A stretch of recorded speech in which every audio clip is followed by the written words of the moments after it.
Bonjour à vous. Force de l'ego, puissance de l'être. Allez, je me connecte à ces deux notions, donc toujours en parallèle, la part humaine, la part divine, pour bien faire comprendre qu'en fait on est les deux, mais il faut se réunifier en fait intérieurement. On est le yin et le yang.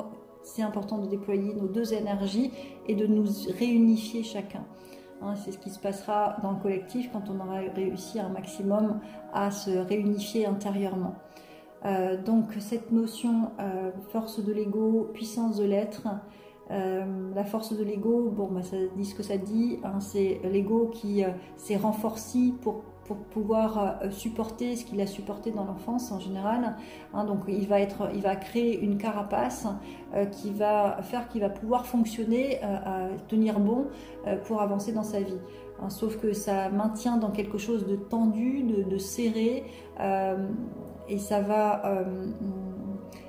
léser en fait ce qui va être tendu. Si par exemple on s'est créé une carapace d'être hyper contrôlant pour justement ne plus avoir à se laisser perdre dans ce qui nous arrive dans notre vie, on va être hyper contrôlant, mais en fait ça va nous léser tout ce qui est maître cœur, tout ce qui est la rate aussi, parce que la rate gère le sang, donc on va avoir pas de joie de vivre, on va être dans l'hyper-contrôle à focaliser sur les risques éventuels, donc ça va créer de l'hypertension, c'est pour ça que le maître-cœur, j'en parlais tout à l'heure, ça va créer tout un tas de problématiques de santé si on perdure dans ce fonctionnement, dans cette carapace-là.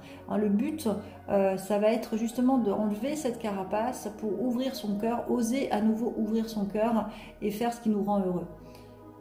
Voilà pour ça. Donc force de l'ego, c'est comme ça que je le perçois. Alors l'orgueil, c'est un degré supplémentaire, c'est son meilleur ami aussi, mental, ego, orgueil. Je vous invite à aller visionner cette vidéo que j'ai faite aussi. L'orgueil, c'est le plus de l'ego blessé, c'est vraiment celui qui ferme complètement son cœur. Donc ça crée beaucoup de durcissement à l'intérieur de la personne. Et la puissance de l'être, c'est justement cet être illimité que nous sommes, incarné dans une petite humanité limitée, et de pouvoir déployer, de se relier donc à cette puissance-là davantage pour justement incarner pleinement sa pleine puissance, la puissance de l'être qui est illimitée, qui est la part divine que nous avons en chacun en fait. Donc mettre ces deux notions en parallèle, bon, c'est un petit peu un joke, c'est un peu d'humour parce qu'effectivement on est les deux à la fois. L'idée c'est de moins forcer l'ego, que l'ego s'exprime le moins possible pour laisser plus de place à la puissance de l'être, et plus on guérit nos blessures, plus on est justement dans cette puissance de l'être incarné.